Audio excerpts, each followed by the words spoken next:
Hi everyone, thanks for joining the talk. My name is Ramon. I'm the CTO of GameAnalytics, and I'm here with my colleague Magnus Henoch, who is a senior software engineer. And I will introduce today our tool GameAnalytics, and in particularly our usage of Apache Druid and Imply as the core of our tech platform. And in particular, we'll focus on our funnel analysis feature and how we have built that in the last months. So, the first thing I'm gonna do is introduce a little bit GameAnalytics so that you know what the problems we solve for our customers. Oh, sorry, I just cannot go back in there. Sorry about that. So, as a company, we were started in 2011 in Copenhagen, and we have the moment have around 35 employees. Out of what 15 we are engineers, and we are based mainly in Copenhagen and London, with some people remotely across Europe. And we are part of Mobista Group, which is a company focusing on the mobile industry. We own also an ad network called Mintegral. And our infrastructure is mostly run using AWS. And we have been using AWS for the 10, 11 years that we have been running GameAnalytics. And I have listed here a little bit our tech stack, which is we use quite a lot of the technology called Erlang and Elixir. And yeah, we use for big data things like Hadoop, Spark, and of course Druid and Imply. And yeah, we have been working with Imply for over 4 years when we migrated all the stack to Druid. I wanted to give a little bit of an overview here about the type of customers that use GameAnalytics. So you can see that we have some big game studios, also smaller ones, and besides this, a lot of small indie developers tend to use GameAnalytics to track the performance of their games. And yeah, some of them will work with publishers such as Voodoo and Supersonic through GameAnalytics is a typical use case. Something that I wanted to cover is a bit more in detail what kind of value we provide or what kind of information we surface for our users. And the first thing that makes game developers use GameAnalytics is that we try to focus on making integrations easy. So we provide a lot of SDKs for different platforms, and we want to make the time of getting this SDK into your game and seeing some data in our web dashboards to be as smooth as possible. And we provide out-of-the-box metrics for tracking the most important aspects of game performance and monetization, such as, of course, we track in-app purchases, but also we track the other way of monetizing games, which is ads. And then any kind of aspect related to the gameplay, such as progression, how the players behave in the game. Also, we help track things like stack traces or errors that can happen in the game, something similar to Crashlytics in Firebase, and things like resources and more specific things related to gameplay with design events, what we call design events. Again, sorry, do you mind skip? Here is an overview of our footprint and where we started and where we got in the last months. And we wanted to, during the pandemic, there was a big increase in gaming that we observed through the platform, but it has been quite a steady growth. And right now we track around 200 million. We are very close to 200 million daily active users in our platform, which is a big part of the gaming world. So as I mentioned, around 200 million daily active users, different users we can see on a single day, and in a single month we see more than 2.5 billion users. So, and that is around 90,000, close to 90,000 different games we track every day.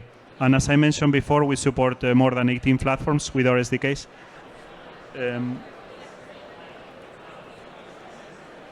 Sorry. Do you mind, Magnus, moving the slide? Because when it comes to the footprint in data size, this is the amount of events we see per month, which is around 600 billion. And in a single day, we receive like something around more than 20 billion JSON events sent from the devices. And at peak is around 1 billion events per hour and 280,000 per second that we process. So the data footprint is quite big. Let me see if this time the slide change works, which it doesn't. You Magnus, please, thanks. So the different products we provide for the customers to analyze the data, then as I mentioned, the data collection with the SDK, which we try to make as simple as possible. And our main product is an analytics tool, web-based, where we provide a different dashboards and interfaces for exploring the data. And also we provide a game intelligence platform called GameIntel. So we take all our data and produce industry benchmarks that allow developers to understand what a good game should look like, or what the numbers for a good game should look like.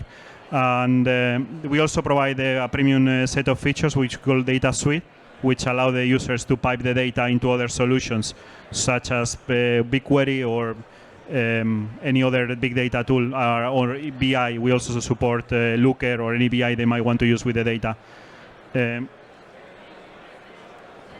So these are, when it comes to the integrations, as I mentioned, 18 SDKs, the most popular platforms. Of course, Unity and Unreal Engine, but we support things also like the MetaQuest or JavaScript programming languages as C++, so it's possible to integrate with pretty much any game development platform. And on top of that, we support integration with mediation and attribution platforms. So for the ones who are not familiar with the gaming industry, mediation is about advertisement. So usually a game to monetize through ads will integrate with one of these platforms that you can see there. And we will integrate with their SDK to track the data into GameAnalytics. And the same with attribution, which are companies that allow to measure how the players got into the game. So if you want to acquire players by running a campaign, with these companies' services, you can track, understand how much are you paying to acquire your players, and then monetize how much you monetize the players over time. And all this data comes into GameAnalytics, and we provide the insights.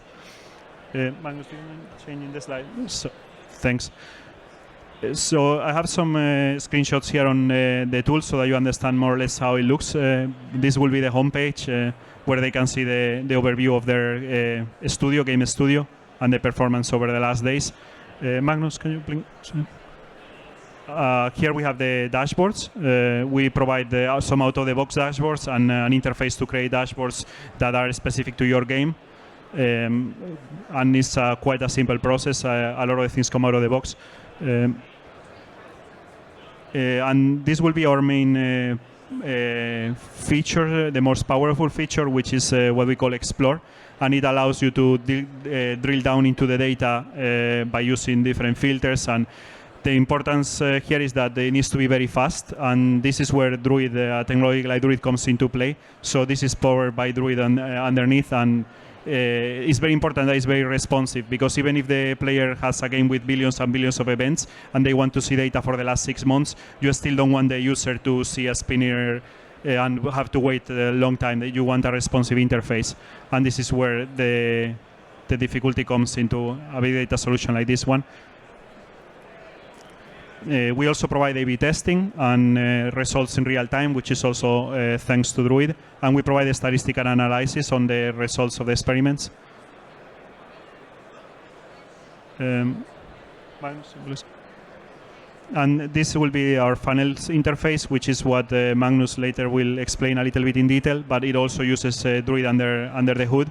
And it also is responsive and fast, which is the main reason for using Druid and Imply.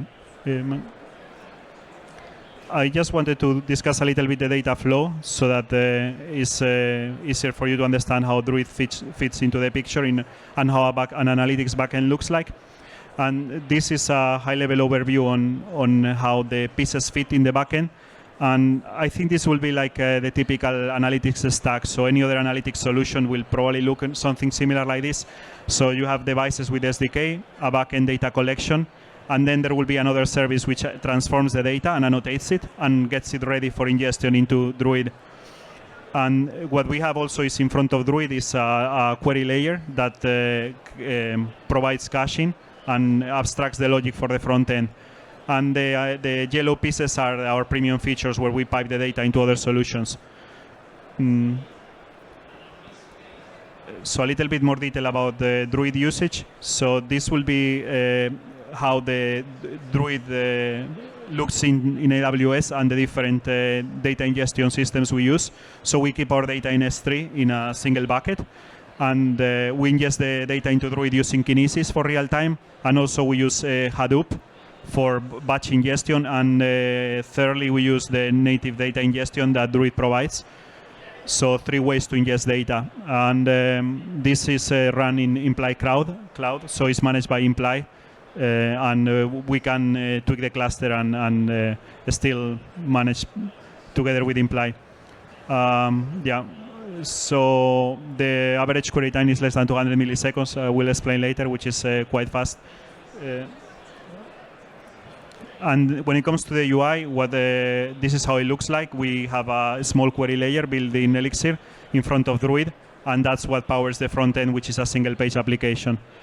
And we run the front end using CloudFront and so on. And we have a user system as well. So it's quite simple, just Druid and a simple query layer in front of it. So when it comes to the internal BI, we use a tool by Imply called Pivot, which is specifically built around Druid and allows for fast queries. So this really helps our sales, marketing, and GameAnalytics employees to look at our data in detail without having to ask a data analyst to write a complicated SQL query. So it's really powerful. So this is for data exploration internally within the company, not for our customers. Sorry, thanks. And finally, I just wanted to explain a little bit about Hyperlog, which is the algorithm behind most of the Druid queries and the secret for the speed.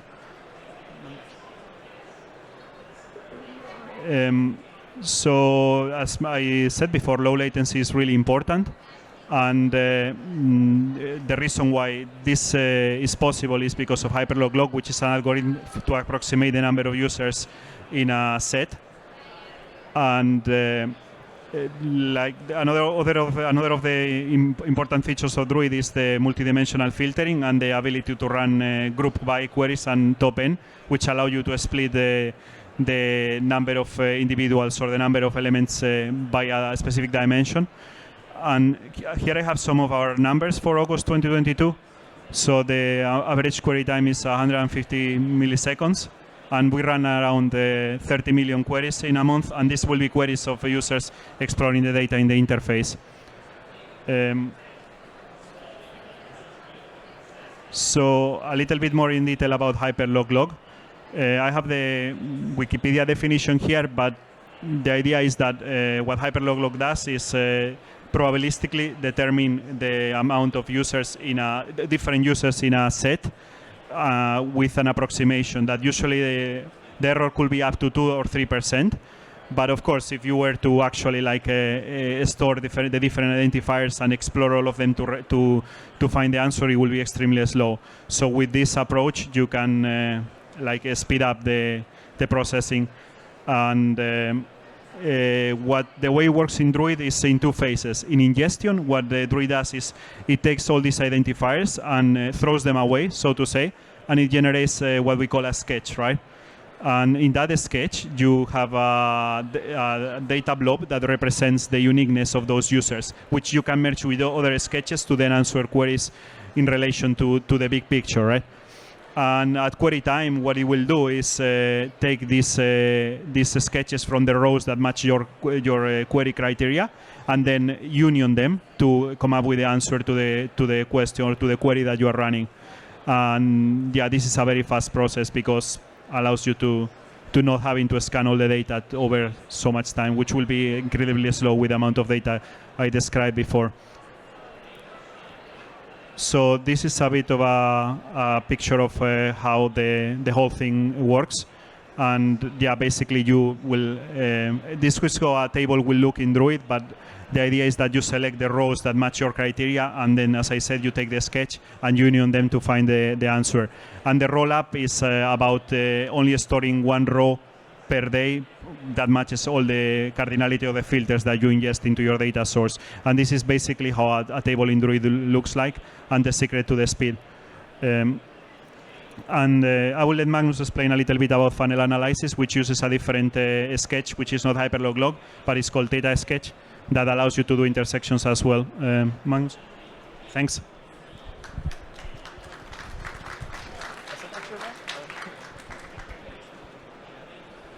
Yeah, let's see if this thing works. Yeah, it did. Right, I want to talk about a feature we introduced recently, funnel analysis. So it looks like this, basically. The question we're trying to find an answer to is how do users progress through levels in a game? How they start up at level 1, and how many of them go through all of these levels. So in this example, we have 2,000 players at the first level, and in the end, we have only one user that made it all down to the 8th level. And we can see how many of them dropped off at each stage here.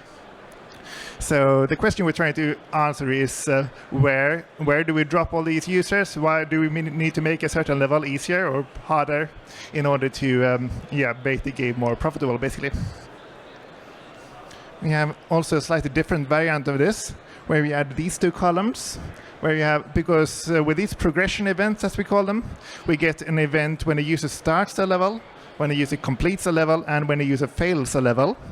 So we can get a ratio out of all the users who started a level, how many completed them, 58% of the step, and out of what's the ratio between users who completed a level and failed the level, which we get in this column here. So you might heard about funnel analysis before. There are basically two types of funnel analysis, strict and loose. And the difference is, do you care about in which order these events happened? You might be familiar with this, the term marketing funnel. Common one is awareness, interest, decision, and action. So in that case, you'd probably want to know, you want to check if these events actually happen in that order in order to include the users in the funnel. But for our use case, since we mostly have games that have levels in a specific order, that means that users are going to do the steps in a certain order anyway. So we don't actually need to check in which order the events happened. And because of that, we can get away with using the Theta Sketch approximation. Because the typical funnel would look like this. So we have a certain number of users that launch the game, and then they create a character, complete levels 1, 2, and 3, and we have 30% of them going all the way. So since these steps couldn't really have happened in any other order, we can just query it as if it didn't matter. And that's what Theta sketches are good for. The raw data looks something like this. So we have a number of events where users start and complete levels 1, 2, and 3, and we have their user IDs. So here we can see that the user ID started with E, started and completed level 1 and 2. This other user, they only started and completed level 2, so we're not interested in them. So the naive way of doing this would just be going through all these data and matching all the user IDs. That's something you could do with Hadoop or Snowflake or similar products. The problem with this is that you need to keep an enormous amount of data. So a common game in our system, you generate 20 gigabytes of data per day. So this and also requires a lot of computing power. So this isn't really sustainable.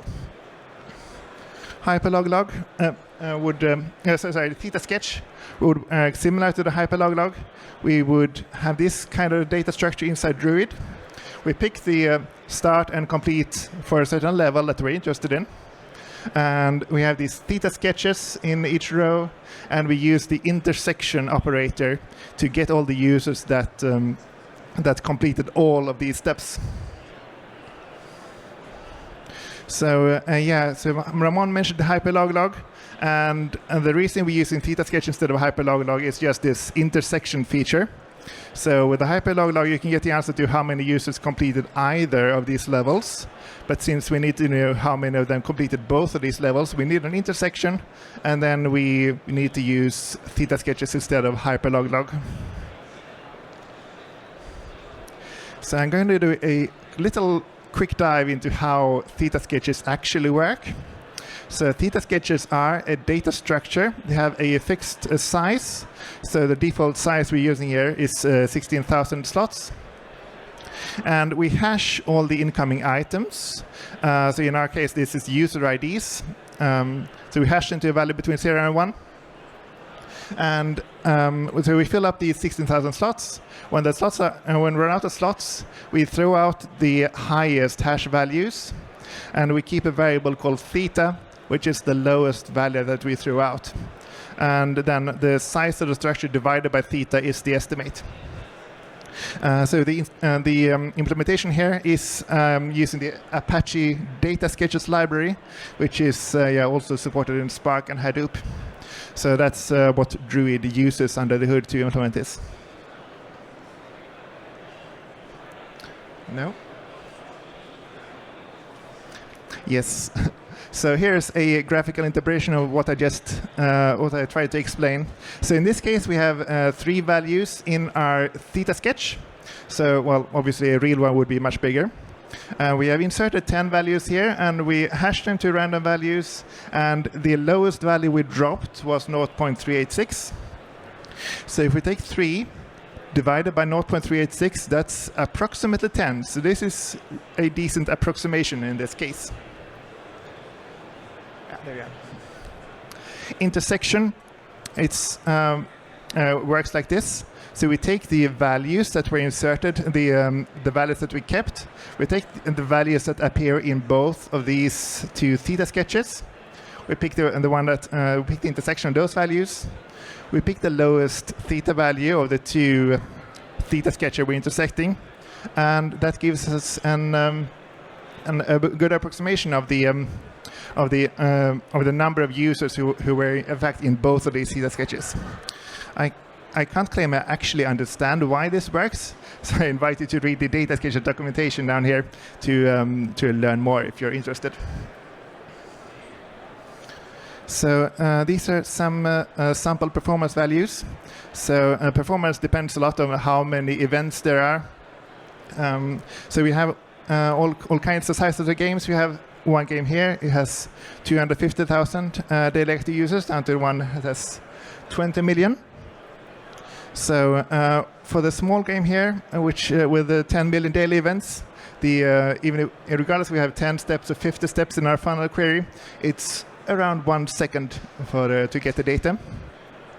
And for the game with 1 million DAO, so then you have a difference between how do you need to query for 1 week or 2 weeks. So you can see that the query time goes up from just over 1 second with 10 steps up to 4 seconds when you query over 2 weeks. And with 50 steps, it takes just about 5 seconds in either of these cases. And for this game down here, it's the biggest game in our system with 20 million DAO. And we can still finish a 10-step funnel query around 2 seconds, and a 50-step query takes around 26 seconds. And that's it, I think. Do we have time for some questions?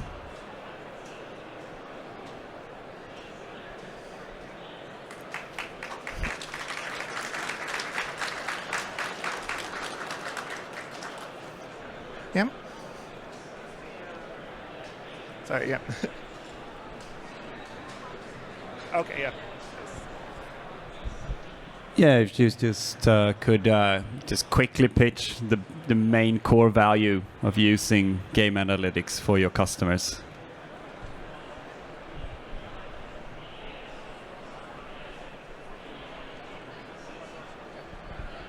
I think, as I mentioned before, I think that the ease of use. So if you are an indie developer starting with game development, I think we might be one of the easiest, the easiest platform to integrate.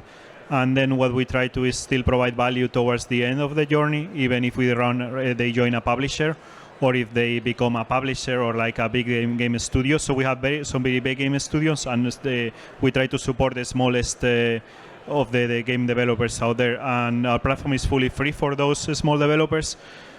And then I also think that we provide reliable numbers, and that the big industry players such as publishers like Voodoo or Supersonic can rely on, so they know that our retention, for example, is a reliable number that can be compared against. So yeah, ease of use, reliability, and then the fact that we try to really support the journey of the players along the years when they grow. So I think that will be the biggest value, I say.